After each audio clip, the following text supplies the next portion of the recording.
Alex and I are going to keep practicing. For game on, this is Bianca Valdez. All right, I'm ready. This is the finish line. This is where it all ended. Timothy Peters crossed the line first, winning the Camping Truck World Series. It was a competitive race with almost a new leader every 5 laps. But as always, Las Vegas had a good time at the Las Vegas Motor Speedway. For Studio G, this is Bianca Valdez. The Miracle League has been helping players young and old for years. It gives them a great opportunity to play baseball. For Studio G, this is Bianca Valdez. Ready? There we go. Well, that does it for the Rebels here at Peter Johann Memorial Field. They won their first game in the Western Athletic Conference. For Studio G, this is Bianca Valdez. First position will be the beater. Let's see how this goes for us. Okay, so why are we on the floor right now? We're on the ground. He called brooms down. What position are we playing? Now we're playing chaser. Okay, and what am I going to do as a chaser? You're going to score. You're going to put the ball through the hoop. So we're just waiting for a seeker to come try to find us, and I'm going to rest and take my breath until they do. Then I'll take off to the pitch. All right, so hopefully those seekers don't find us. We're going to keep playing, but for Game On, this is Bianca Valdez. Hello everyone, I'm Bianca Valdez and I'm here for Game On. We're here at the UNLV tennis courts with former tennis player Alex Bull, and he's going to show me some of the basics today.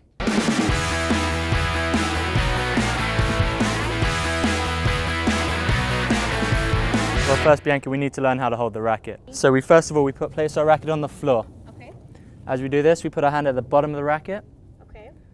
And there's our forehand grip. The Fremont Cannon is coated with red paint. The seniors on the UNLV football team took turns on Monday painting the cannon one stroke at a time. The Rebels gathered at the Liad Athletic Complex, loaded the cannon on a trailer, and had a mini parade across campus.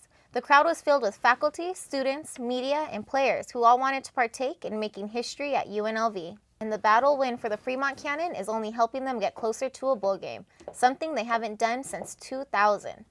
The cannon will be on display this Friday in the Liad Athletic Complex. Thank you, Austin. I'm joined by former NPR ombudsman and visiting professor Alicia Shepard. Thank you for being with us, Alicia. There's an ethical issue because Lance Armstrong and Oprah are friends. And I know me and you were talking earlier about Mike Wise, the reporter who actually changed something in his tweet. If you guys don't know, he actually changed his tweet to make sure that other people were not copying him, but they found out there was. I'm going to change the topic a bit. How do you think the media handled the Boston Marathon bombing?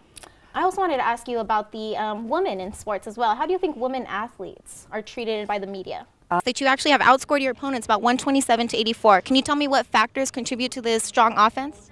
This is Bianca Valdez, and I'm reporting for UNLV TV, and I'm here with Macy Jo Harrison from the UNLV women's soccer team. Tell me a little about the offensive dynamic, how you guys are making this work, getting just away from tying the school record. So, you have plenty of games left to do that. Does that add any more pressure to you? No, not at all. I don't even. First year, they have a new head soccer coach. Do you see this changing the team dynamic? Do you see a lot more differences in our new coaching style? Timothy Peters, can you tell me how you felt on those last couple laps of the race?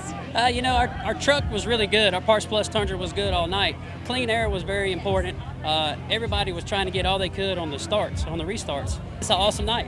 Definitely. When did you know you were going to win this race? Well, you never know when you're going to win, but when you take the white flag, it's always a good shot. And if you can make it right back to the checker, well, when you take the white period, if the caution comes out, you've won. But it isn't over until you cross that line. So when I could see it coming off turn 4 and I had a pretty sizable lead, they got pretty emotional. All right, congratulations again. Thank you. Thank you. There you have it, folks. That was the winner, Timothy Peters, for the NASCAR Camping Truck Series race. Welcome back. Time now to send it over to Austin, who is sitting down with Dan Grimes, our UNLV TV engineer. Thank you, Donald. I definitely got to check out that Festival of Communities soon. And I'm Bianca Valdez. Thanks for joining us. Until next time, have a good evening, Las Vegas. Morning, Rebels. We'll start with UNLV athletics. In a very close game, UNLV defeated Hawaii 39-37. The winning point came off a field goal by kicker Nolan Cohorst. It is the 4th win in a row, which is something UNLV has not accomplished in over a decade. Women's volleyball defeated New Mexico 3-1. Women's soccer had a win over Colorado State 1-0, while men's soccer lost to San Jose State 0-1. In football highlights this weekend, the Giants are now 0-6 after losing to the Bears 27-21 in Thursday Night Football. They are now in the bottom of the NFC East. The Cowboys and Eagles lead that division. The Cowboys are coming off a win to the Redskins last night, and the Eagles beat the Buccaneers. In another division rivalry, the Chiefs defeated the Raiders, making them 6-0. They are tied with the Broncos for the top of the AFC West. Pretty good accomplishment for them since last season they only won 2 games. Boxing on Saturday night, the Bradley Marquez fight ended in a surprising win. Juan Marquez was odds favorite, but lost to the defending welterweight champion Timothy Bradley by a unanimous decision. First, the Rebel football team hopes to win for the 4th time in a row against Hawaii this coming week. Most of you know this is a huge feat for the Rebels, who have not won 2 games in a row for years. Women's volleyball will also play this Thursday in Colorado against Air Force Academy at 3 p.m. Women's cross country will be competing in the Triton Classic this weekend in La Jolla, California. And men's golf begins play today in Birmingham, Alabama for the Jerry Pate National Intercollegiate Meet. This will continue on until Tuesday. Good luck to all of our Rebel teams. Last but not least, the National Football League had an eventful Sunday. One of the closest games this week was the Broncos against the Cowboys. The Broncos ended up winning the game in the last 2 seconds of the game on a field goal after Tony Romo threw an interception a couple of plays earlier. These teams combined to get a score of total of 99 points.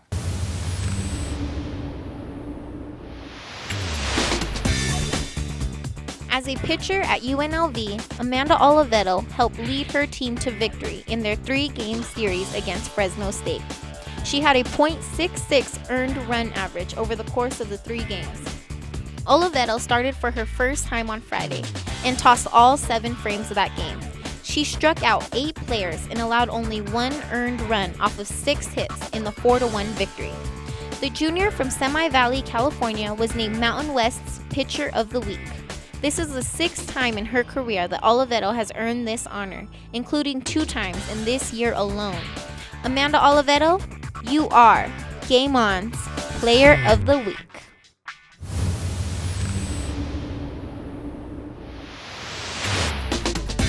UNLV freshman Rajan Vereen had a career-best performance this past weekend when she scored a career-high 26 points in UNLV's win against Reno on March 2nd. UNLV won the game 80-63, leaving the Rebels undefeated against Reno on their home court. Vereen connected on 12 out of 16 shots from the floor. Vereen and fellow freshmen scored UNLV's final 14 points. Vereen is a 6'2" forward from Serra High School in California. Vereen beat her career high of 19 points that she set for herself in the previous Wyoming game on February 23rd. Vereen was also named the Mountain West Women's Basketball Co-Player of the Week. She is the first UNLV freshman to receive this honor since Kelly Thompson in 2009.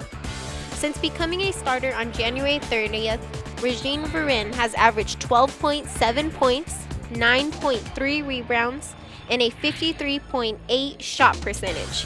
Rajan Vereen, you are Game On's Player of the Week.